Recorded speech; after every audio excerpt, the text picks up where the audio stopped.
ਸਾਹਿਬ JIO. ਜੇਤਾ JIO ਪਿੰਡ ਸਭ ਤੇਰਾ, ਤੂੰ ਅੰਤਰਜਾਮੀ ਪੁਰਖ ਭਗਵਾਨ। ਦਾਸਨ ਦਾਸ ਕਹਿ ਜਨ ਨਾਨਕ, ਜਿਹਾ ਤੂੰ ਕਰਾਹੇ ਤੇਹਾ ਹਉ ਕਰੀ ਵਖਿਆਨ। ਪਰਮ ਸਨਮਾਨਯੋਗ ਚਵਰ ਛਤਰ ਤਖਤ ਦੇ ਮਾਲਕ ਜੁਗੋ ਜੁਗਾ ਅਟਲ ਧੰਨ ਧੰਨ ਸਤਿਗੁਰੂ ਗੁਰੂ ਗ੍ਰੰਥ ਸਾਹਿਬ ਸੱਚੇ ਪਾਤਸ਼ਾਹ ਜੀ ਦੀ ਪਾਵਨ ਪਵਿੱਤਰ ਹਜ਼ੂਰੀ ਅੰਦਰ ਸੁਭਾਇਮਾਨ ਗੁਰੂ ਸਵਾਰੇ ਸਤਸੰਗੀ ਜਨੋ, ਧੰਨ ਸ਼੍ਰੀ ਗੁਰੂ ਗ੍ਰੰਥ ਸਾਹਿਬ ਮਹਾਰਾਜ ਜੀ ਦੀ ਰਹਿਮਤ ਬਖਸ਼ਿਸ਼ ਹੋਈ। ਸ਼ਾਮ ਦੇ ਸਜੇ ਸੁੰਦਰ ਦੀਵਾਨਾਂ ਦੀਆਂ ਅਰਜੀ ਹਾਜ਼ਰੀਆਂ ਭਰ ਕੇ ਸਤਿਗੁਰਾਂ ਦੀ ਪਾਵਨ ਪਵਿੱਤਰ ਗੁਰਬਾਣੀ ਦੇ ਪਾਠ ਗੁਰਬਾਣੀ ਕੀਰਤਨ ਸਰਵਣ ਕੀਤੇ। ਆਓ ਚੱਲ ਰਹੀ ਲੜੀਵਾਰ ਕਥਾ ਧੰਨ ਸ਼੍ਰੀ ਗੁਰੂ ਰਾਮਦਾਸ ਮਹਾਰਾਜ ਜੀ ਦੇ ਪਾਵਨ ਪਵਿੱਤਰ ਸ਼ਲੋਕਾਂ ਦੀ ਵਿਚਾਰ ਚੱਲ ਰਹੀ ਹੈ। ਸਤਿਗੁਰੂ ਰਹਿਮਤ ਬਖਸ਼ਿਸ਼ ਕਰਨ, ਆਪ ਮਤ ਬੁੱਧ ਬਖਸ਼ਿਸ਼ ਕਰਕੇ ਵਿਚਾਰ ਕਰਵਾ ਲੈਣ। ਆਓ ਸਾਧ ਸੰਗਤ ਮਨ ਦੇ ਟਿਕਾਓ ਇਕਾਗਰਤਾ ਦੇ ਲਈ ਸਾਰੇ ਮਿਲ ਕੇ ਉਚਾਰਨ ਕਰੀਏ ਜੀ। ਸਤਨਾਮ ਸ੍ਰੀ ਵਾਹਿਗੁਰੂ ਜੀ। ਕਰੋ ਕਿਰਪਾ। ਸਤਨਾਮ ਸ੍ਰੀ ਵਾਹਿਗੁਰੂ ਜੀ। ਸਤਿਗੁਰ ਵਿੱਚ ਅੰਮ੍ਰਿਤ ਨਾਮ ਹੈ, ਅੰਮ੍ਰਿਤ ਕਹਿ ਕਹਾਏ। ਧੰਨ ਸਤਿਗੁਰੂ ਗੁਰੂ ਰਾਮਦਾਸ ਮਹਾਰਾਜ ਜੀ ਬਖਸ਼ਿਸ਼ ਕਰਦੇ ਹਨ ਕਿ ਸਤਿਗੁਰੂ ਦੇ ਵਿੱਚ ਆਤਮਿਕ ਜੀਵਨ ਦੇਣ ਵਾਲਾ ਪ੍ਰਭੂ ਪਰਮਾਤਮਾ ਦਾ ਨਾਮ ਪਰਮੇਸ਼ਰ ਨੇ ਆਪ ਟਿਕਾਇਆ ਹੈ, ਤੇ ਸਤਿਗੁਰੂ ਇਸ ਆਤਮਿਕ ਜੀਵਨ ਦੇਣ ਵਾਲੇ ਨਾਮ ਨੂੰ ਆਪ ਜਪਦਾ ਹੈ ਤੇ ਸਤਿਗੁਰੂ ਦੂਜਿਆਂ ਨੂੰ ਜਪਾਉਂਦਾ ਹੈ। ਗੁਰਮਤਿ ਨਾਮ ਨਿਰਮਲੋ, ਨਿਰਮਲ ਨਾਮ ਧਿਆਏ। ਇਹ ਮੈਲ ਤੋਂ ਰਹਿਤ ਪਵਿੱਤਰ ਜੀਵਨ ਕਰ ਦੇਣ ਵਾਲਾ ਪਰਮਾਤਮਾ ਦਾ ਨਾਮ ਗੁਰੂ ਦੀ ਮੱਤ ਉੱਤੇ ਚੱਲ ਕੇ ਹੀ ਜਪਿਆ ਜਾ ਸਕਦਾ ਤੇ ਧਿਆਇਆ ਜਾ ਸਕਦਾ ਹੈ।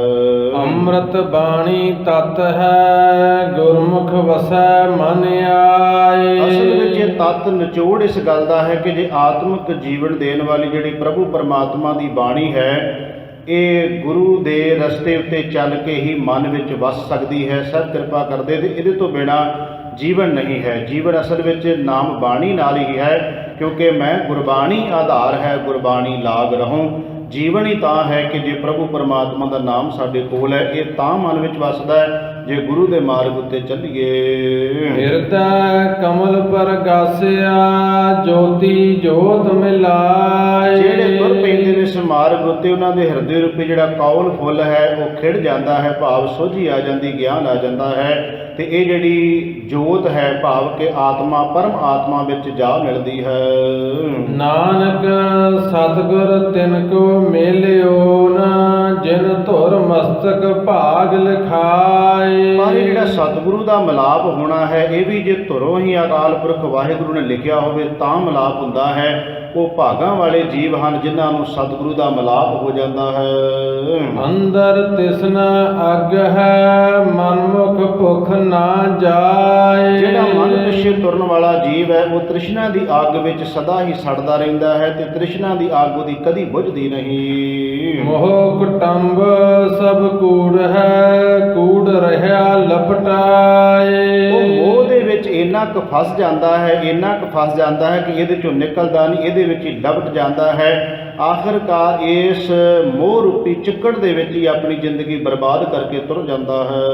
ਅਨੰਦਨ ਚਿੰਤਾ ਚਿੰਤਵੈ, ਚਿੰਤਾ ਬੱਧਾ ਜਾਏ। ਦਿਨ ਰਾਤ ਚਿੰਤਾ ਦੇ ਵਿੱਚ ਰਹਿੰਦਾ ਹੈ, ਕਦੇ ਵੀ ਚਿੰਤਾ ਤੋਂ ਮੁਕਤ ਨਹੀਂ ਹੁੰਦਾ। ਕਿਉਂ ਨਹੀਂ ਹੁੰਦਾ? ਕਿਉਂਕਿ ਉਸ ਪ੍ਰਭੂ ਪਰਮਾਤਮਾ ਵਾਹਿਗੁਰੂ ਦਾ ਚਿੰਤਨ ਨਹੀਂ ਕਰਦਾ, ਚਿੰਤਾ ਕਰਦਾ ਹੈ। ਸਾਹਿਬ ਇਸੇ ਕਰਕੇ ਬਾਣੀ 'ਚ ਕਿਰਪਾ ਕਰਦੇ ਨੇ ਕਿ ਤੂੰ ਚਿੰਤਨ ਕਰਨਾ ਹੈ, ਚਿੰਤਾ ਨਹੀਂ ਕਰਨੀ। ਚਿੰਤਨ ਨਿਰੰਕਾਰ ਪਰਮਾਤਮਾ ਨੂੰ ਜਿਹਨੇ ਪੈਦਾ ਕੀਤਾ ਹੈ, ਇਸ ਕਰਕੇ ਜੀਵ ਤੂੰ ਚਿੰਤਨ ਕਰ। ਉਦਾਸ ਸਾਹਿਬ ਕਹਿੰਦੇ ਮਨ ਪਿੱਛੇ ਤੁਰਨ ਵਾਲਾ ਜੀਵ ਦਿਨ ਰਾਤ ਚਿੰਤਾ ਵਿੱਚ ਰਹਿੰਦਾ ਹੈ ਤੇ ਚਿੰਤਾ ਦਾ ਬੱਧਾ ਹੀ ਸੰਸਾਰ ਤੋਂ ਤੁਰ ਜਾਂਦਾ ਹੈ। ਜੰਮਣ ਮਰਨ ਨ ਚੁੱਕਈ, ਹਉਮੈ ਕਰਮ ਕਮਾਈ। ਐਸਾ ਜਿਹੜਾ ਜੀਵ ਹੈ, ਜਿਹੜਾ ਮਨ ਪਿੱਛੇ ਤੁਰਨ ਵਾਲਾ ਹੈ, ਹਉਮੈ ਦੇ ਵਿੱਚ ਰਹਿੰਦਾ ਹੋਇਆ, ਉਹਦੀ ਹਉਮੈ ਕਦੀ ਖਤਮ ਨਹੀਂ ਹੁੰਦੀ ਤੇ ਹਉਮੈ ਵਿੱਚ ਉਹ ਜਿਹੜੇ ਵੀ ਕਰਮ ਕਰਦਾ ਹੈ, ਜੋ ਵੀ ਕੰਮ ਕਰਦਾ ਹੈ, ਹਉਮੈ ਵਿੱਚ ਹੀ ਕਰਦਾ ਹੈ। ਤੇ ਸਾਹਿਬ ਕਹਿੰਦੇ ਇਸ ਹਉਮੈ ਕਰਕੇ ਉਹਦਾ ਜਨਮ ਮਰਨ ਜਿਹੜਾ ਨਾ ਕਦੀ ਮੁੱਕਦਾ ਨਹੀਂ, ਕਦੀ ਖਤਮ ਨਹੀਂ ਹੁੰਦਾ। ਇਹ ਜਨਮ ਮਰਨ ਤਾਂ ਖਤਮ ਹੋਏਗਾ ਜੇ ਹਉਮੈ ਅੰਦਰੋਂ ਚਲੀ ਜਾਏਗੀ। ਤੇ ਹਉਮੈ ਕਿਹੜੇ ਢੰਗ ਤਰੀਕੇ ਨਾਲ ਜਾ ਸਕਦੀ ਹੈ? ਭਾਈ ਗੁਰਦਾਸ ਜੀ ਕਹਿੰਦੇ ਵਾਹਿਗੁਰੂ ਗੁਰ ਮੰਤਰ ਹੈ ਜਪ ਹਉਮੈ ਹੋਈ। ਉਸ ਨਿਰੰਕਾਰ ਦਾ ਨਾਮ ਜੈਨ ਨਾਲ ਇਹ ਹਉਮੈ ਜਾਂਦੀ। ਸਾਹਿਬ ਕਹਿੰਦੇ ਮਨ ਪਿੱਛੇ ਤੁਰਨ ਵਾਲੇ ਜੀਵ ਦੀ ਉਹਦੀ ਹਉਮੈ ਨਾ ਜਾਣ ਕਰਕੇ ਉਹਦਾ ਜਨਮ ਮਰਨ ਦਾ ਗੇੜ ਬਣਿਆ ਰਹਿੰਦਾ ਹੈ। ਗੁਰ ਸਰਨਾਈ ਉਬਰ ਨਾਨਕ ਲੈ ਛਡਾਏ। ਪਰ ਉਬਰੇ ਦਾ ਅਰਥ ਹੈ ਬਚ ਗਏ। ਕਿਹੜੇ ਜੀਵ ਬਚਦੇ ਨੇ? ਜਿਹੜੇ ਸਤਿਗੁਰੂ ਦੀ ਸ਼ਰਨ ਵਿੱਚ ਚਲੇ ਜਾਂਦੇ ਨੇ। ਸਾਹਿਬ ਕਹਿੰਦੇ ਜੋ ਗੁਰੂ ਦੀ ਸ਼ਰਨ ਵਿੱਚ ਟਿਕ ਗਏ ਉਹ ਜੀਵ ਬਚ ਗਏ। ਇਸ ਹਉਮੈ ਤੋਂ ਨਿਰੰਕਾਰ ਨੇ ਉਹਨਾਂ ਨੂੰ ਛਡਾ ਲਿਆ। ਸਤਿਗੁਰ ਪੁਰਖ ਹਰ ਧਿਆਏ ਦਾ ਸਤ ਸੰਗਤ ਸਤਿਗੁਰ ਭਾਏ। ਜਿਹੜਾ ਸਤਿਗੁਰੂ ਸਤਿਪੁਰਖ ਹੈ ਨਾ, ਸਤਿਗੁਰੂ ਹੀ ਅਸਲ ਵਿੱਚ ਪਰਮਾਤਮਾ ਦਾ ਰੂਪ ਹੈ। ਕਈ ਵਾਰ ਆਪਾਂ ਇਹ ਬਚਨ ਗੁਰੂ ਗ੍ਰੰਥ ਸਾਹਿਬ ਦੀ ਬਾਣੀ ਵਿੱਚੋਂ ਪੜ੍ਹੇ ਹਨ ਕਿ ਗੁਰ ਪਰਮੇਸ਼ਰ ਏਕੋ ਜਾਨ, ਇੱਕ ਹੀ ਰੂਪ ਹੈ। ਤੋ ਸਾਹਿਬ ਜੀ ਕਹਿੰਦੇ ਨੇ ਜਿਹੜਾ ਸਤਿਗੁਰੂ ਪੁਰਖ ਹੈ ਪ੍ਰਭੂ ਪਰਮਾਤਮਾ, ਉਹ ਅਸਲ ਵਿੱਚ ਸਤਿਗੁਰੂ ਹੀ ਪਰਮੇਸ਼ਰ ਨੂੰ ਧਿਆਉਂਦਾ ਹੈ। ਤੇ ਪਰਮੇਸ਼ਰ ਦੇ ਵਿੱਚ ਤੇ ਗੁਰੂ ਵਿੱਚ ਕੋਈ ਭੇਦ ਨਹੀਂ ਹੁੰਦਾ। ਜਦੋਂ ਸਤ ਸੰਗਤ ਵਿੱਚ ਅਸੀਂ ਜਾਂਦੇ ਉਦੋਂ ਸਤਿਗੁਰੂ ਨਾਲ ਸਾਡਾ ਪਿਆਰ ਬਣਦਾ ਹੈ, ਪ੍ਰੇਮ ਬਣਦਾ ਹੈ, ਕਿਉਂਕਿ ਵਿੱਚ ਸੰਗਤ ਹਰ ਪ੍ਰਭ ਵਸੈ ਜੀਓ। ਸਤ ਸੰਗਤ ਸਤਿਗੁਰ ਸੇਵਦੇ ਹਰ ਮੇਲੇ ਗੁਰ ਮੇਲਾਏ। ਫਿਰ ਗੁਰੂ ਦਾ ਮਿਲਾਪ ਵੀ ਅਸਲ ਵਿੱਚ ਜਦੋਂ ਜੀਵ ਇਸ ਸਤ ਸੰਗਤ ਵਿੱਚ ਜਾ ਕੇ ਸਤਿਗੁਰੂ ਨੂੰ ਸੇਵਦਾ ਹੈ, ਜਦੋਂ ਗੁਰੂ ਨੂੰ ਯਾਦ ਕਰਦਾ, ਗੁਰੂ ਗੁਰੂ ਜਪਦਾ ਹੈ, ਤੋ ਸਾਹਿਬ ਕਿਰਪਾ ਕਰਦੇ ਨੇ। ਫਿਰ ਹਰੀ ਪਰਮਾਤਮਾ ਦਾ ਮਿਲਾਪ ਗੁਰੂ ਉਸ ਜੀਵ ਦਾ ਪਰਮੇਸ਼ਰ ਦੇ ਨਾਲ ਮਿਲਾਪ ਕਰਨ ਦਾ, ਜਿਹੜਾ ਜੀਵ ਸਤ ਸੰਗਤ ਵਿੱਚ ਜਾ ਕੇ ਗੁਰੂ ਗੁਰੂ ਜਪੇਗਾ, ਗੁਰੂ ਪਰਮਾਤਮਾ ਦੇ ਨਾਲ ਉਸ ਨੂੰ ਮਿਲਾ ਦੇਵੇਗਾ। ਇਹ ਭਉ ਜਲ ਜਗਤ ਸੰਸਾਰ ਹੈ ਗੁਰ ਬੋਹਿਥ ਨਾਮ ਤਰਾਏ। ਇਹ ਜਿਹੜਾ ਭਵ ਜਲ ਜਗਤ ਸੰਸਾਰ ਹੈ ਨਾ, ਇਹਨੂੰ ਤਰਿਆ ਕਿਵੇਂ ਜਾ ਸਕਦਾ ਹੈ? ਤੋ ਸਾਹਿਬ ਕਿਰਪਾ ਕਰਦੇ ਨੇ ਜਹਾਜ਼ ਤੇ ਬੈਠਣਾ ਪਏਗਾ। ਤੋ ਜਹਾਜ਼ ਕਿਹੜਾ? ਗੁਰ ਬੋਹਿਥ, ਗੁਰੂ ਹੀ ਅਸਲ ਵਿੱਚ ਜਹਾਜ਼ ਹੈ। ਜਿਵੇਂ ਸਾਹਿਬ ਸ੍ਰੀ ਰਾਗ ਦੀ ਬਾਣੀ ਵਿੱਚ ਵੀ ਕਿਰਪਾ ਕਰਦੇ ਨੇ ਗਰੀਬ ਨਿਵਾਜ ਪਾਤਸ਼ਾਹ ਮਹਾਰਾਜ ਜੀ ਕਿ ਸਤਿਗੁਰ ਬੋਹਿਥ ਹਰ ਨਾਮ ਹੈ ਕਿਤ ਵਿਦ ਚੜਿਆ ਜਾਏ, ਗੁਰ ਕੈ ਭਾਣੇ ਜੋ ਚੱਲੇ ਵਿੱਚ ਬੋਹਿਥ ਬੈਠਾ ਆਏ। ਤੋਂ ਸਾਹਿਬ ਕਿਰਪਾ ਕਰਦੇ ਪਰਮਾਤਮਾ ਦਾ ਨਾਮ ਹੀ ਅਸਲ ਵਿੱਚ ਜਿਹੜਾ ਹੈ ਇਹ ਜਹਾਜ਼ ਹੈ। ਜਿਹੜਾ ਜੀਵ ਇਸ ਨਾਮ ਰੂਪੀ ਜਹਾਜ਼ ਵਿੱਚ ਬੈਠ ਜਾਏਗਾ ਉਹ ਜੀਵ ਇਸ ਭਵਜਲ ਨੂੰ ਪਾਰ ਕਰ ਸਕੇਗਾ। ਗੁਰ ਸਿੱਖੀ ਭਾਣਾ ਮੰਨਿਆ ਗੁਰ ਪੂਰਾ ਪਾਰ ਲੰਘਾਏ। ਜਿਨ੍ਹਾਂ ਨੇ ਗੁਰੂ ਦੀ ਸਿੱਖਿਆ ਨੂੰ ਧਾਰਨ ਕਰਕੇ ਗੁਰੂ ਦੀ ਰਜ਼ਾ ਨੂੰ ਸਮਝ ਲਿਆ। ਭਾਣਾ ਮੈਨੇ ਹੁੰਦਾ ਰਜ਼ਾ, ਹੁਕਮ, ਜੋ ਪਰਮਾਤਮਾ ਕਰ ਰਿਹਾ ਨੂੰ ਸਤ ਕਰਕੇ ਮੰਨ ਲੈਣਾ। ਤੋ ਸਾਹਿਬ ਕਿਰਪਾ ਕਰਦੇ ਨੇ ਜਿਨ੍ਹਾਂ ਨੇ ਗੁਰੂ ਦੇ ਮਾਰਗ ਉੱਤੇ ਚੱਲ ਕੇ ਗੁਰੂ ਦੀ ਰਜ਼ਾ ਨੂੰ, ਗੁਰੂ ਦੇ ਭਾਣੇ ਨੂੰ ਮੰਨ ਲਿਆ, ਤੇ ਫਿਰ ਕੀ ਹੋਇਆ? ਗੁਰ ਪੂਰਾ ਪਾਰ ਲੰਘਾਏ। ਉਹਨਾਂ ਨੂੰ ਇੱਕ ਭਰੋਸਾ ਵੱਧ ਜਾਂਦਾ ਹੈ, ਉਹਨਾਂ ਨੂੰ ਇੱਕ ਵਿਸ਼ਵਾਸ ਆ ਜਾਂਦਾ ਹੈ ਕਿ ਇਸ ਭਵਜਲ ਤੋਂ ਪਾਰ ਕਰਨ ਵਾਲਾ ਕੇਵਲ ਸਤਿਗੁਰੂ ਹੈ। ਜੇ ਉਹਦੇ ਨਾਲ ਜੁੜਾਂਗੇ ਤੇ ਭਵਜਲ ਨੂੰ ਪਾਰ ਕਰ ਸਕਾਂਗੇ। ਇਹ ਨਾ ਤਰਿਆ ਜਾਣ ਵਾਲਾ ਜਗਤ ਜਿਹੜਾ ਸੰਸਾਰ ਹੈ ਇਸ ਨੂੰ ਤਰ ਸਕਾਂਗੇ, ਨਾ ਜਿੱਤਿਆ ਜਾਣ ਵਾਲਾ ਜਗ ਜਿਹੜਾ ਉਹ ਜਿੱਤ ਸਕਾਂਗੇ। ਤੋਂ ਸਾਹਿਬ ਕਿਰਪਾ ਕਰਦੇ ਨੇ ਜਿਨ੍ਹਾਂ ਨੂੰ ਗੁਰੂ ਦੇ ਮਾਰਗ ਉੱਤੇ ਚੱਲ ਕੇ ਗੁਰੂ ਦੀ ਰਜ਼ਾ ਸਮਝ ਆ ਜਾਂਦੀ, ਮੰਨ ਲਈ ਗੁਰੂ ਦੀ ਰਜ਼ਾ ਜਿਨ੍ਹਾਂ ਨੇ, ਉਹ ਇਸ ਭਵਜਲ ਤੋਂ ਪਾਰ ਲੰਘ ਗਏ ਕਿਉਂਕਿ ਭਰੋਸਾ ਵੱਜ ਗਿਆ ਉਹਨਾਂ ਨੂੰ ਤੇ ਗੁਰੂ ਨੇ ਪਾਰ ਕਰ ਦਿੱਤਾ। ਗੁਰ ਸਿੱਖਾਂ ਕੀ ਹਰ ਧੂਰ ਦੇ ਹਮ ਪਾਪੀ ਪੀ ਗਤ ਪਾਹੇ। ਇੱਥੇ ਸਤਿਗੁਰੂ ਗੁਰੂ ਰਾਮਦਾਸ ਮਹਾਰਾਜ ਕਿਰਪਾ ਕਰਦੇ ਨੇ ਗੁਰ ਸਿੱਖਾਂ ਕੀ ਹਰ ਧੂੜ ਦੇਹ। ਤੋਂ ਜਦੋਂ ਧੂੜ ਸ਼ਬਦ ਆਉਂਦਾ ਹੈ ਗੁਰੂ ਰਾਮਦਾਸ ਮਹਾਰਾਜ ਜੀ ਦੇ ਬੜੇ ਐਸੇ ਸ਼ਬਦ ਆਉਂਦੇ ਹਨ। ਜਿਵੇਂ ਸਾਹਿਬ ਕਿਰਪਾ ਕਰਦੇ ਨੇ ਕਿ ਜਨ ਨਾਨਕ ਧੂੜ ਮੰਗੈ ਤਿਸ ਗੁਰ ਸਿੱਖ ਕੀ ਜੋ ਆਪ ਜਪੈ ਅਵਰ ਹੈ ਨਾਮ ਜਪਾਵੇ। ਤਾਂ ਉਹ ਧੂੜ ਦਾ ਅਰਥ ਆਪਾਂ ਅੱਗੇ ਕਈ ਵਾਰ ਕੀਤਾ ਕਿ ਧੂੜ ਦਾ ਮਤਲਬ ਇਹ ਨਹੀਂ ਲੈ ਲੈਣਾ ਕਿ ਜਿੱਥੇ ਸਿੱਖ ਤੁਰੇ ਜਾਂਦੇ ਹੈ ਕਿ ਉੱਥੋਂ ਅਸੀਂ ਮਿੱਟੀ ਚੁੱਕ ਕੇ ਉਹਦੇ ਨਾਲ ਇਸ਼ਨਾਨ ਕਰਨਾ ਜਾਂ ਉਹਨੂੰ ਮੱਥੇ ਤੇ ਲਾਉਣਾ, ਇਸ ਤਰ੍ਹਾਂ ਕਰਕੇ। ਕਿਉਂਕਿ ਸਤਿਗੁਰਾਂ ਦੀ ਬਾਣੀ ਵਿੱਚ ਬੇਅੰਤ ਐਸੇ ਸ਼ਬਦ ਆਉਂਦੇ ਨੇ ਕਿ ਸਾਧ ਕੀ ਧੂੜ ਕਰੋ ਇਸ਼ਨਾਨ।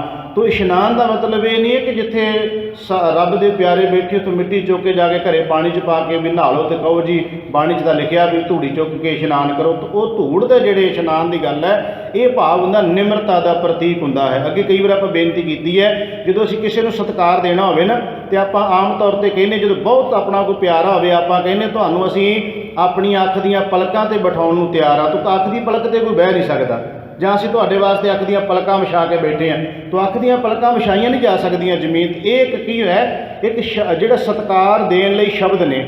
ਤੋ ਇਸੇ ਤਰ੍ਹਾਂ ਜਿਹੜਾ ਧੂੜ ਸ਼ਬਦ ਹੈ ਇਹ ਵੀ ਇੱਕ ਨਿਮਰਤਾ ਦਾ ਪ੍ਰਤੀਕ ਹੈ ਕਿ ਜਦੋਂ ਇਹ ਸ਼ਬਦ ਵਰਤੇ ਜਾਂਦੇ ਉਦੋਂ ਇਉਂ ਮਹਿਸੂਸ ਹੁੰਦਾ ਹੈ ਕਿ ਕਿੰਨੀ ਨਿਮਰਤਾ ਧੰਨ ਸ਼੍ਰੀ ਗੁਰੂ ਰਾਮਦਾਸ ਮਹਾਰਾਜ ਜੀ ਦੇ ਜੀਵਨ ਵਿੱਚ। ਤੇ ਉਹ ਇਸ ਤਰ੍ਹਾਂ ਬੇਨਤੀ ਕਰਦੇ ਨੇ ਕਿ ਹੇ ਵਾਹਿਗੁਰੂ, ਤੇਰੇ ਗੁਰਸਿੱਖਾਂ ਦੀ ਧੂੜੀ ਮਿਲ ਜਾਏ ਤਾਂ ਕਿ ਸਾਡੇ ਵੀ ਜੀਵਾਂ ਦਾ ਉਧਾਰ ਹੋ ਜਾਏ। ਜਿਵੇਂ ਭਾਈ ਗੁਰਦਾਸ ਜੀ ਦੀ ਜੇ ਇੱਕ ਵਾਰ ਹੈ, ਉਸ ਵਾਰ ਵਿੱਚ ਭਾਈ ਸਾਹਿਬ ਦਾ ਇੱਕ ਸ਼ਬਦ ਆਉਂਦਾ ਹੈ। ਉਹ ਕਹਿੰਦੇ ਨੇ ਕਿ ਜਿੱਥੋਂ ਦੀ ਗੁਰਸਿੱਖ ਲੰਘਣੇ ਨੇ ਨਾ, ਮੈਂ ਚਾਹੁੰਦਾ ਕਿ ਮੇਰਾ ਜਿਹੜਾ ਤਨ ਹੈ ਇਸ ਤਨ ਨੂੰ ਸਾੜ ਦਿੱਤਾ ਜਾਏ।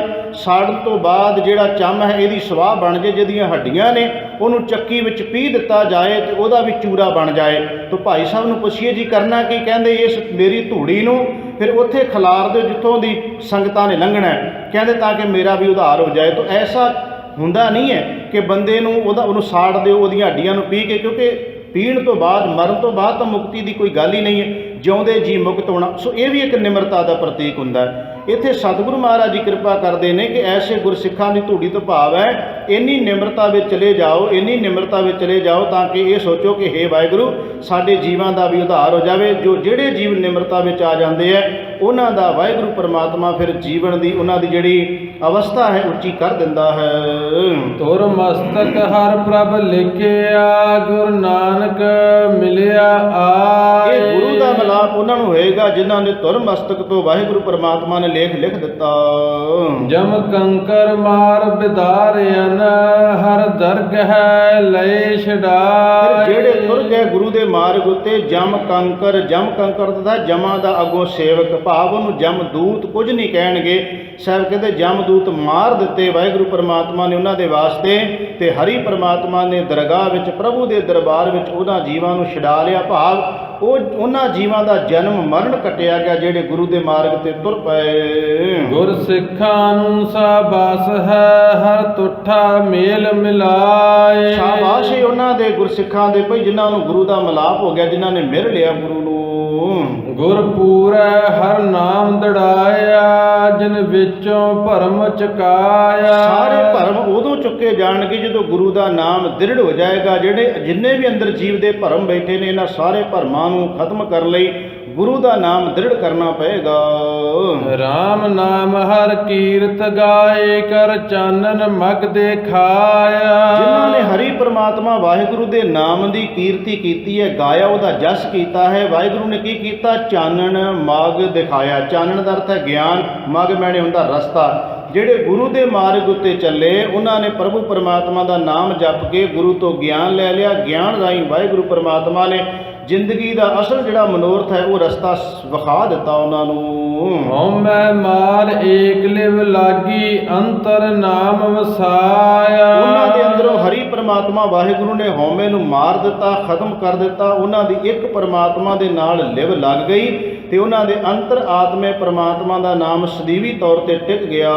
ਗੁਰਮਤੀ ਜਮ ਜੋਹੇ ਨ ਸਕੈ, ਸੱਚੇ ਨਾਏ ਸਮਾਇਆ। ਜਿਹੜੇ ਗੁਰੂ ਦੀ ਮੱਤ ਦੇ ਉੱਤੇ ਚੱਲਣ ਵਾਲੇ ਨੇ ਕਦੇ ਵੀ ਜਮ ਉਹਨਾਂ ਦੇ ਨੇੜੇ ਨਹੀਂ ਟੁਕਣਗੇ, ਕਿਉਂਕਿ ਉਹ ਜੀਵ ਸੱਚੇ ਦੇ ਵਿੱਚ ਸਮਾ ਗਏ। ਸਭ ਆਪੇ ਆਪ ਵਰਤੈ ਕਰਤਾ, ਜੋ ਭਾਵੈ ਸੋ ਨਾਏ ਲਾਇਆ। ਉਹਨਾਂ ਨੂੰ ਸਮਝ ਆ ਜਾਂਦੀ ਹੈ ਕਿ ਜੋ ਕੁਝ ਵੀ ਜਗਤ ਸੰਸਾਰ ਵਿੱਚ ਵਰਤਦਾ ਹੈ, ਜੋ ਕੁਝ ਹੁੰਦਾ ਇਹ ਕਰਤਾ ਹੀ ਕਰਦਾ ਹੈ, ਪਰਮਾਤਮਾ ਹੀ ਕਰਦਾ ਹੈ। ਤਾਂ ਕਰਕੇ ਉਹ ਪਰਮਾਤਮਾ ਦੀ ਰਜ਼ਾ ਨੂੰ, ਭਾਣੇ ਨੂੰ ਜ਼ਿੰਦਗੀ ਦਾ ਆਧਾਰ ਬਣਾ ਲੈਂਦੇ ਆ, ਉਹਦੇ ਮੁਤਾਬਕ ਚੱਲਦੇ, ਕਿਉਂਕਿ ਉਹਨਾਂ ਨੂੰ ਸਮਝ ਆ ਜਾਂਦੀ ਹੈ ਜੋ ਕੁਝ ਵਰਤ ਰਿਹਾ, ਜੋ ਕੁਝ ਹੋ ਰਿਹਾ ਪਰਮਾਤਮਾ ਦੇ ਹੁਕਮ ਵਿੱਚ ਹੋ ਰਿਹਾ ਹੈ। ਜਨ ਨਾਨਕ ਨਾਉ ਲਏ ਤਾਂ ਜੀਵੈ, ਬਿਨ ਨਾਵੈ ਖਿਨ ਮਰ ਜਾਇਆ। ਸਾਹਿਬ ਕਿਰਪਾ ਕਰਦੇ ਨੇ ਕਿ ਅਸਲ ਵਿੱਚ ਨਾਮ ਹੀ ਜੀਵਨ ਦਾ ਆਧਾਰ ਹੈ। ਤੇ ਸਤਿਗੁਰੂ ਮਹਾਰਾਜ ਕਹਿੰਦੇ ਨਾਮ ਤੋਂ ਬਿਨਾਂ ਇਉਂ ਹੈ ਜਿਵੇਂ ਮੌਤ ਹੋ ਜਾਂਦੀ ਹੈ, ਆਖਾਂ ਜੀਵਾਂ ਬਿਸਰੈ ਮਰ ਜਾਉ।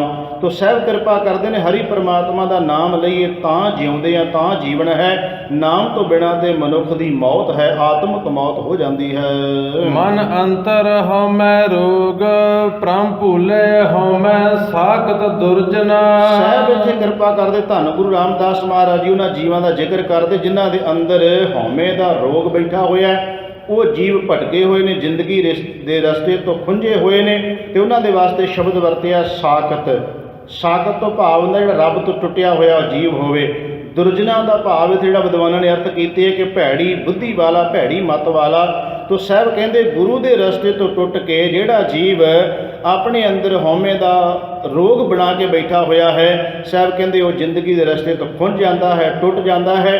ਐਸਾ ਜਿਹੜਾ ਜੀਵ ਹੈ ਉਹ ਫਿਰ ਆਪਣੀ ਜ਼ਿੰਦਗੀ ਦਾ ਅਸਲੀ ਨਿਸ਼ਾਨਾ ਜਿਹੜਾ ਉਹ ਤੋਂ ਪਾਸੇ ਹੋ ਕੇ ਹੋਰ ਜਿਹੜਾ ਜੀਵਨ ਹੈ ਦੂਜੇ ਬੰਨੇ ਲੈ ਕੇ ਤੁਰ ਪੈਂਦਾ, ਵਿਕਾਰਾਂ ਵਾਲੇ ਬੰਨੇ ਗਲਤ ਰਸਤੇ 'ਤੇ ਤੁਰ ਪੈਂਦਾ ਹੈ। ਐਸਾ ਜਿਹੜਾ ਜੀਵ ਹੈ ਸਤਿਗੁਰੂ ਗੁਰੂ ਰਾਮਦਾਸ ਮਹਾਰਾਜ ਜੀ ਕਹਿੰਦੇ ਨੇ ਕਿ ਉਹਦਾ ਇਹ ਨਹੀਂ ਕਿ ਉਹਦਾ ਇਲਾਜ ਕੋਈ ਬਿਮਾਰੀ ਲੱਗ ਗਈ। ਅਗਲੀ ਪੰਕਤੀ ਵਿੱਚ ਸਪਸ਼ਟ ਕਰਦੇ ਨੇ, ਜੇ ਉਹਨੂੰ ਇਹ ਰੋਗ ਚਿੰਬੜ ਗਿਆ ਹੈ ਤੇ ਉਸ ਰੋਗ ਨੂੰ ਦੂਰ ਕਿਵੇਂ ਕੀਤਾ ਜਾ ਸਕਦਾ ਹੈ। ਨਾਨਕ ਰੋਗ ਗਵਾਏ ਮਿਲ ਸਤਿਗੁਰ ਸਾਧੂ ਸੱਜਣਾ। ਜੇ ਜੀਵ ਨੂੰ ਹਉਮੈ ਦਾ ਰੋਗ ਲੱਗ ਗਿਆ ਹੈ, ਉਹ ਗਲਤ ਰਸਤੇ ਤੇ ਤੁਰ ਪਿਆ ਹੈ, ਸਾਖਤ ਬਣ ਗਿਆ, ਟੁੱਟ ਗਿਆ, ਤੇ ਗੁਰੂ ਰਾਮਦਾਸ ਮਹਾਰਾਜ ਜੀ ਕਹਿੰਦੇ ਚਿੰਤਾ 'ਚ ਨਾ ਚਲਿਆ ਜਾਵੇ, ਘਬਰਾਵੇ ਨਾ, ਉਹ ਸਤਿਗੁਰੂ ਦੇ ਕੋਲੇ ਆ ਜਾਵੇ। ਨਾਨਕ ਰੋਗ ਗਵਾਏ, ਇਹ ਰੋਗ ਮਿਟ ਸਕਦਾ ਹੈ ਕਿਵੇਂ? ਮਿਲ ਸਤਿਗੁਰ ਸਾਧੂ ਸੱਜਣਾ, ਆਪਣੇ ਸਤਿਗੁਰੂ ਸੱਜਣ ਪ੍ਰਮਾਤਮਾ ਪਰਮੇਸ਼ਰ ਕੋਲੇ ਆ ਜਾਵੇ, ਗੁਰੂ ਕੋਲੇ। ਗੁਰੂ ਇਸ ਰੋਗ ਨੂੰ ਕੱਟ ਦੇਵੇਗਾ। ਗੁਰਮਤਿ ਹਰ ਹਰ ਬੋਲੇ। ਗੁਰੂ ਦੀ ਮੱਤ ਉੱਤੇ ਚੱਲ ਕੇ ਹਮੇਸ਼ਾ ਹਰ ਹਰ ਬੋਲਣਾ ਚਾਹੀਦਾ, ਭਾਵ ਗੁਰੂ ਗੁਰੂ ਜਪਣਾ ਚਾਹੀਦਾ, ਉਸ ਨਾਮ ਨੂੰ ਸਦਾ ਲੈਣਾ ਚਾਹੀਦਾ ਹੈ। ਹਰ ਪ੍ਰੇਮ ਕਸਾਈ ਦਿਨ ਸਰਾਤ, ਹਰ ਰਤੀ ਹਰ ਰੰਗ ਚੋਲੇ। ਕਸਾਈ ਦਾ ਅਰਥ ਹੁੰਦਾ ਖਿੱਚ। ਸਾਹਿਬ ਕਿਰਪਾ ਕਰਦੇ ਜਿਨ੍ਹਾਂ ਦੇ ਅੰਦਰ ਪ੍ਰੇਮ ਦੀ ਖਿੱਚ ਬਣ ਜਾਂਦੀ ਹੈ, ਪ੍ਰੇਮ ਦੀ ਖਿੱਚ ਜਿਨ੍ਹਾਂ ਨੂੰ ਲੱਗ ਗਈ, ਦਿਨ ਸਰਾਤ ਦਿਨ ਰਾਤ ਹਰੀ ਪ੍ਰਮਾਤਮਾ ਦੇ ਰੰਗ ਵਿੱਚ ਉਹ ਰੰਗੇ ਗਏ। ਉਹਨਾਂ ਨੇ ਆਪਣੇ ਜ਼ਿੰਦਗੀ ਰੂਪੀ ਚੋਲਾ ਜਿਹੜਾ ਹੈ ਪ੍ਰਭੂ ਪਰਮਾਤਮਾ ਦੇ ਨਾਮ ਨਾਲ ਰੰਗ ਲਿਆ, ਕਿਉਂਕਿ ਸਾਹਿਬ ਜੀ ਕਹਿੰਦੇ ਜਿਨ ਕੇ ਚੋਲੇ ਰਤੜੇ ਪਿਆਰੇ ਕੰਧ ਤਨਾ ਕੇ ਪਾਸ। ਜਿਨ੍ਹਾਂ ਨੇ ਆਪਣੀ ਜ਼ਿੰਦਗੀ ਦੇ ਚੋਲੇ ਨੂੰ ਰੰਗ ਲਿਆ, ਕੰਧ ਪਰਮਾਤਮਾ ਉਹਨਾਂ ਨੂੰ ਮਿਲ ਪਿਆ। ਹਰ ਜੈਸਾ ਪੁਰਖ ਨ ਲੱਭਈ, ਸਭ ਦੇਖਿਆ ਜਗਤ ਮੈਂ ਟੋਲੇ। ਇਹ ਸਾਰੇ ਜਗਤ ਵਿੱਚ ਭਾਲ ਕਰਕੇ ਵੇਖ ਲਿਆ ਕਿ ਹਰੀ ਪਰਮਾਤਮਾ ਵਰਗਾ ਨਾ ਕੋਈ ਆਪਣੇ ਸਤਿਗੁਰੂ ਵਰਗਾ ਕਿਤੇ ਨਹੀਂ ਹੈ, ਸਾਰੇ ਜਗਤ ਵਿੱਚ ਦੇਖ ਲਿਆ। ਇੰਨਾ ਭਰੋਸਾ ਸਿੱਖ ਨੂੰ ਹੋਣਾ ਚਾਹੀਦਾ ਆਪਣੇ ਗੁਰੂ ਗ੍ਰੰਥ ਸਾਹਿਬ ਜੀ ਦੇ ਉੱਤੇ ਕਿ ਸਾਰੇ ਜਗਤ ਵਿੱਚ ਵੀ ਭਾਲ ਕਰਕੇ ਦੇਖ ਲਓ, ਸਾਡੇ ਸਤਿਗੁਰੂ ਗੁਰੂ ਗ੍ਰੰਥ ਸਾਹਿਬ ਮਹਾਰਾਜ ਜੀ ਵਰਗਾ ਨਾ ਕੋਈ ਹੈ, ਨਾ ਕੋਈ ਹੋਏਗਾ ਤੇ ਨਾ ਕੋਈ ਹੋਣਾ ਹੈ। ਸੋ ਇਸ ਕਰਕੇ ਇੰਨਾ ਭਰੋਸਾ ਚਾਹੀਦਾ। ਸਾਹਿਬ ਕਹਿੰਦੇ ਨੇ ਕਿ ਹਰ ਜੈਸਾ ਪੁਰਖ, ਹਰੀ ਪਰਮਾਤਮਾ ਵਰਗਾ ਸਤਿਗੁਰੂ ਜਿਹੜਾ ਉਹ ਲੱਭ ਗਿਆ ਹੈ। ਤੇ ਸਾਹਿਬ ਕਹਿੰਦੇ ਨਾ ਲੱਭਈ, ਸਾਨੂੰ ਲੱਭ ਗਿਆ ਪਰ ਇਹਦੇ ਵਰਗਾ ਹੋਰ ਨਹੀਂ ਕਿਤੋਂ ਲੱਭ ਸਕਦਾ। ਸਭ ਦੇਖਿਆ ਜਗਤ ਮੈਂ ਟੋਲੇ, ਟੋਲ ਕੇ ਦੇਖ ਲਿਆ ਹੈ, ਕਿਤੇ ਵੀ ਆਪਣੇ ਸਤਿਗੁਰੂ ਵਰਗਾ ਹੋਰ ਕਿਤੋਂ ਨਹੀਂ ਮਿਲ ਸਕਦਾ। ਇਹ ਭਰੋਸਾ ਅਸੀਂ ਅੱਜ ਗੁਰੂ ਗ੍ਰੰਥ ਸਾਹਿਬ ਜੀ ਦੇ ਉੱਤੇ ਬਣਾਉਣਾ ਹੈ ਕਿ ਸਾਡੇ ਗੁਰੂ ਗ੍ਰੰਥ ਸਾਹਿਬ ਵਰਗਾ ਸਤਿਗੁਰੂ ਹੋਰ ਕਿਤੇ ਹੈ ਨਹੀਂ। ਗੁਰ ਸਤਿਗੁਰ ਨਾਮ ਦੜਾਇਆ, ਮਨ ਅੰਤ ਨ ਕਾਹੂ ਡੋਲੇ। ਜਿਹੜਾ ਮਨ ਅੰਤ ਹੈ ਨਾ, ਇਹਦਾ ਅਰਥ ਹੈ ਕਿਸੇ ਹੋਰ ਬੰਨੇ ਨੂੰ ਮੰਨਦਾ ਜਾਣਾ। ਸਾਹਿਬ ਕਹਿੰਦੇ ਨੇ ਜਿਹਨੂੰ ਗੁਰੂ ਨੇ ਨਾਮ ਦ੍ਰਿੜ ਕਰਵਾ ਦਿੱਤਾ, ਉਹਦਾ ਮਨ ਹੁਣ ਹੋਰ ਕਿਸੇ ਬੰਨੇ ਨਹੀਂ ਜਾਂਦਾ, ਉਹ ਕਦੀ ਜੀਵ ਡੋਲਦਾ ਨਹੀਂ। ਜਨ ਨਾਨਕ ਹਰ ਕਾ ਦਾਸ ਹੈ, ਗੁਰ ਸਤਿਗੁਰ ਕੇ ਗੁਲ ਗੋਲੇ। ਧੰਨ ਗੁਰੂ ਰਾਮਦਾਸ ਮਹਾਰਾਜ ਜੀ ਦੇ ਸ਼ਲੋਕਾਂ ਦੇ ਵਿੱਚ ਅਖੀਰਲੀ ਪੰਕਤੀ ਵਿੱਚ ਸਾਹਿਬ ਕਿਰਪਾ ਕਰਦੇ ਨੇ, ਜਨ ਨਾਨਕ ਹਰ ਕਾ ਦਾਸ ਹੈ। ਧੰਨ ਗੁਰੂ ਰਾਮਦਾਸ ਮਹਾਰਾਜ ਜੀ ਕਹਿੰਦੇ ਅਸੀਂ ਦਾਸ ਹਾਂ, ਪਰ ਦਾਸ ਹੀ ਨਹੀਂ, ਗੁਰ ਸਤਿਗੁਰ ਕੇ ਗੁਲ ਗੋਲੇ। ਗੁਲ ਗੋਲੇ ਦਾ ਅਰਥ ਹੈ ਗੋਲਿਆਂ ਦੇ ਅੱਗੋਂ ਗੋਲੇ। ਦਾਸ ਦਾਸਾਂ ਦੇ ਅੱਗੋਂ ਦਾਸ। ਇੰਨੀ ਨਿਮਰਤਾ ਧੰਨ ਗੁਰੂ ਰਾਮਦਾਸ ਮਹਾਰਾਜ ਜੀ ਵਿੱਚ। ਕਹਿੰਦੇ ਅਸੀਂ ਅੱਗੋਂ ਦਾਸਾਂ ਦੇ ਜਿਹੜੇ ਰੱਬ ਦੇ ਪਿਆਰੇ ਦਾਸ ਨੇ, ਉਹਨਾਂ ਦੇ ਦਾਸ ਤੇ ਅੱਗੋਂ ਉਹਨਾਂ ਦੇ ਦਾਸ ਹਾਂ। ਧੰਨ ਗੁਰੂ ਰਾਮਦਾਸ ਮਹਾਰਾਜ ਜੀ ਦੇ ਇਹ ਜੋ ਸ਼ਲੋਕ ਵਾਰਾਂ ਦੇ ਵਧੇਕ ਵਿੱਚ ਸ਼ਲੋਕਾਂ ਦੀ ਵਿਚਾਰ ਚੱਲ ਰਹੀ ਸੀ, ਸਮਾਪਤੀ ਹੋਈ ਹੈ। ਕੱਲ੍ਹ ਨੂੰ ਗੁਰੂ ਅਰਜਨ ਦੇਵ ਮਹਾਰਾਜ ਜੀ ਦੇ ਸ਼ਲੋਕਾਂ ਦੀ ਵਿਚਾਰ ਇੱਕ ਅੰਗ ਰਹਿ ਗਿਆ ਹੈ। ਫਿਰ ਪਰਸੋਂ ਗੁਰੂ ਤੇਗ ਬਹਾਦਰ ਮਹਾਰਾਜ ਜੀ ਦੇ ਪਾਵਨ ਪਵਿੱਤਰ ਸ਼ਲੋਕਾਂ ਦੀ ਕਥਾ ਕਰਕੇ ਗੁਰੂ ਗ੍ਰੰਥ ਸਾਹਿਬ ਮਹਾਰਾਜ ਜੀ ਦੀ ਚੱਲ ਰਹੀ ਲੜੀਵਾਰ ਕਥਾ ਦੀ ਸਮਾਪਤੀ ਹੋਵੇਗੀ। ਵਿਚਾਰਾਂ ਕਰਦਿਆਂ ਬੇਅੰਤ ਪ੍ਰਕਾਰ ਦੀਆਂ ਭੁੱਲਾਂ ਤੁੱਟਾਂ ਹੋ ਗਈਆਂ, ਸਤਿਗੁਰੂ ਜੀ ਦੇ ਸਾਥ ਸੰਗਤ ਬਖਸ਼ਣਯੋਗ ਹੈ, ਭੁੱਲ ਚੁੱਕ ਦੀ ਖਿਮਾ। ਆਓ ਅਖੀਰਲੀਆਂ ਪੰਕਤੀਆਂ ਪੜ੍ਹ ਕੇ ਸਮਾਪਤੀ ਕਰੀਏ ਜੀ। ਗੁਰ ਸਤਿਗੁਰ ਨਾਮ ਦੜਾਇਆ, ਮਨ ਅਨੰਤ ਨ ਕਾਹੂ ਡੋਲੇ। ਜਨ ਨਾਨਕ ਹਰ ਕਾ ਦਾਸ ਹੈ, ਗੁਰ ਸਤਿਗੁਰ ਕੇ ਗੁਲ ਗੋਲੇ। ਵਾਹਿਗੁਰੂ ਜੀ ਕਾ ਖਾਲਸਾ, ਵਾਹਿਗੁਰੂ ਜੀ ਕੀ ਫਤਿਹ।